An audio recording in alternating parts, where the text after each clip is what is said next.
Hello friend, आप सभी का स्वागत है जीके सलान में। साथियों, आज के इस वीडियो में हम बात करने वाले हैं 2021-22 का जो आपका कक्षा 10 के लिए संस्कृत का पेपर है उसके बारे में। तो दोस्तों, आप कक्षा 10 के विद्यार्थी हैं तो आपके लिए बहुत ही ज़्यादा इंपॉर्टेंट है। और आपको बता दूं कि बोर्ड की ओर से जारी किए गए जो पेपर है वो एग्ज़ाम में पूछे जाते हैं, तो वही पेपर मैं आपको यहाँ पे दिखाने वाला हूँ। तो चलिए दोस्तों, वीडियो को स्टार्ट कर लेते हैं। वीडियो को स्टार्ट करने से पहले आपसे रिक्वेस्ट होगी, आप चैनल पर नए हैं तो प्लीज़ चैनल को सब्सक्राइब जरूर रखें, साथ ही वीडियो को लाइक करें, अपने दोस्तों को शेयर करें, ताकि सभी क्वेश्चन पेपर को अच्छे से रीड कर सके और सारे प्रश्नों को तैयार कर ले, ताकि एग्जाम में आपका कोई भी क्वेश्चन गलत ना हो। सबसे पहले देखिए, यहाँ पे आपको निम्नलिखित गद्यांश में से किसी एक गद्यांश का हिंदी संदर्भ में अनुवाद आपको करना है। तो यहाँ पे आप इसका भी कर सकते हैं या फिर इसका कर सकते हैं, ठीक है, किसी का भी यहाँ पे कर सकते हैं। आगे देखिए, यहाँ पे निम्नलिखित पाठों में से किसी एक पाठ का सारांश आपको हिंदी में लिखना है। कवि कुलगुरु कालिदास, विश्व कवि रविंद्र और मदन मोहन मालवीय, इनके बारे में से आप किसी एक पाठ का सारांश हिंदी में आपको यहाँ पे लिखना है, ठीक है। आगे देखेंगे, निम्नलिखित श्लोकों में से किसी एक श्लोक की संदर्भ हिंदी में आपको व्याख्या यहाँ पे करनी है।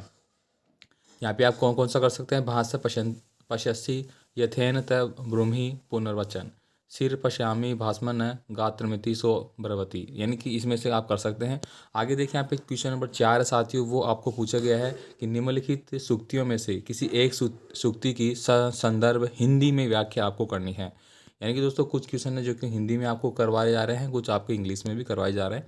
आगे देखिए, आप यहाँ पे क्वेश्चन नंबर 5 है।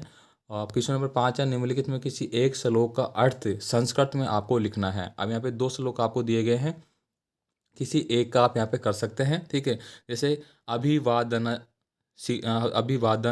शीलस्य नित्य व्रतोपश्यनि चत्वारि सस्य द्रवंते आयुर्विद्या यशो बलम, ठीक है। तो यहाँ पे इसके बारे में आप कर सकते हैं।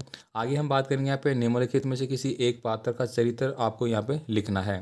तो यहाँ पे आप इसमें से कर सकते हैं, इसमें से तीनों में से किसी का भी कर सकते हैं। जैसे कि एक पाठ आपका दिया गया है यहाँ पे, वयम भारतीय, पाठ के आधार पर दीपक का आप कर सकते हैं। करुणिका जीमूत वाहन, पाठ के आधार पर जीमूत वाहन का आप कर सकते हैं। या फिर आप यहाँ पे ये वाला भी कर सकते हैं, महात्मन स्मरणानी, पाठ के आधार पर महात्मा गांधी का। आगे हम बात करेंगे कि निम्नलिखित में से किसी दो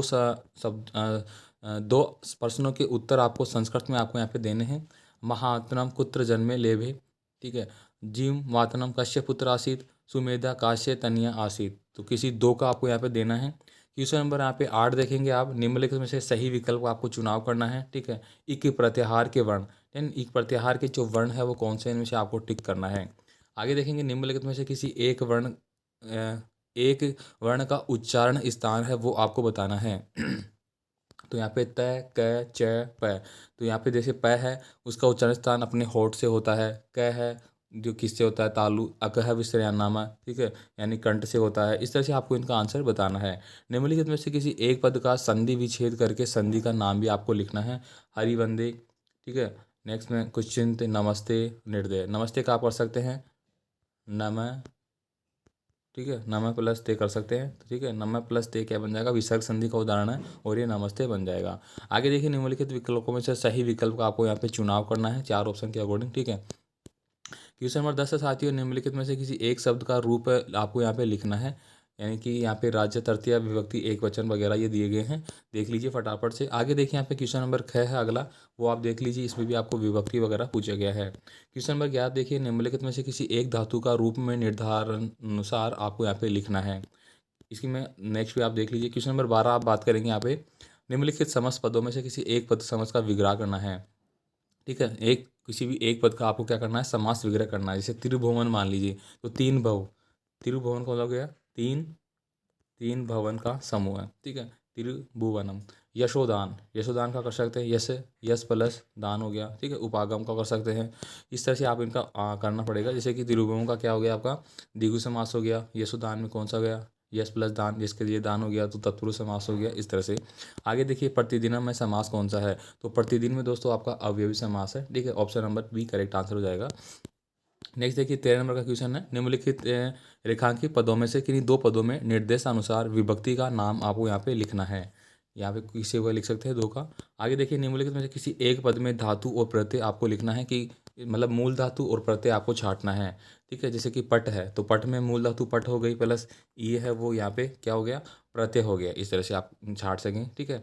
अजा, अजा में दोस्तों कौन सा हो गया, ए प्लस जा हो गया, इस तरह से। नेक्स्ट देखिए यहाँ पे निम्नलिखित में से किसी एक वाक्य का वाच्य परिवर्तन आपको यहाँ पे करना है।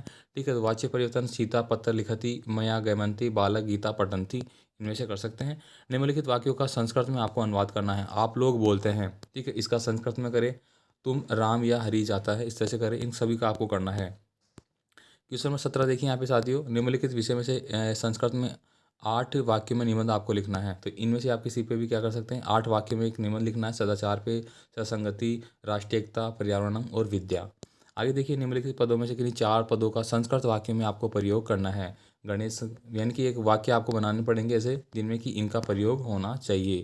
ठीक है, तो ये दोस्तों पूरा पेपर हो जाता है। यहाँ पे कक्षा 10 के जो छात्र हैं, ठीक है, यहाँ पे अपन बात करेंगे कक्षा 10 के जो छात्र हैं। और ये जो पेपर है दोस्तों वह है आपका यूपी बोर्ड की ओर से। ठीक है, UP board, Uttar Pradesh board के जो छात्र हैं उनके लिए पेपर था। ठीक है, बाकी और भी पेपर है दोस्तों, हम राजस्थान बोर्ड से हो गए, चाहे यूपी बोर्ड से, चाहे एमपी बोर्ड से, इन बोर्ड के लिए, सभी बोर्ड के लिए हम लगातार जो भी पेपर अवेलेबल हो रहे हैं वो आपको दिखाने की कोशिश कर रहे हैं ताकि आपका एग्ज़ाम अच्छे से हो। ठीक है दोस्तों, मिलते हैं नई वीडियो में नए पेपर के साथ। धन्यवाद।